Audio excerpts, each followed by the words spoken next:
Bonjour et bienvenue chez Megahertz Shop. Aujourd'hui, je vous présente le switch Mikrotik CRS112 8P4SIN. Donc, c'est un switch PoE.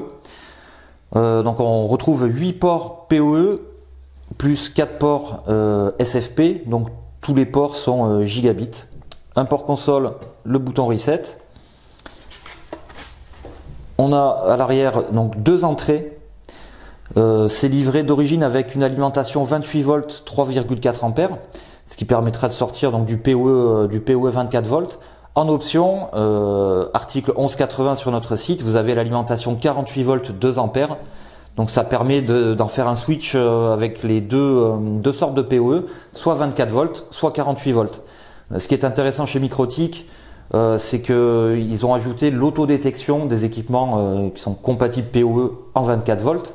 Donc on connaissait déjà ça sur le 48 volts et ils arrivent à faire ça en 24 volts et c'est plutôt bien géré. La plupart des équipements sont détectés automatiquement. S'ils sont 24 volts, le switch sort du 24 et s'ils sont 48, ça sortira du 48 automatiquement. Mais il faut bien penser que d'origine, dans le package, on n'aura que une alim. Donc celle-ci c'est une 28 volts 2,5 ampères.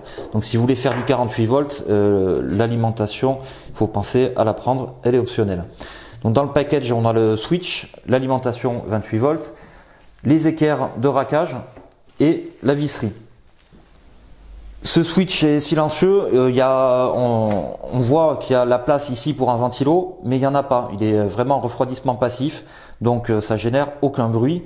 Nous on l'utilise en interne, justement pour la flexibilité 24-48 volts, pour réaliser tous nos pré-configurations avant les envois chez client. Donc on peut, voilà, comme c'est un routeur OS, on peut vraiment configurer chaque port comme on veut. Soit on fait de l'autodétection en PoE, soit on force tel ou tel port en 24 ou en 48. On peut isoler les ports. Donc c'est vraiment un switch compact et à la fois très polyvalent. Voilà, donc c'est tout pour la présentation de ce switch et à bientôt pour une nouvelle vidéo.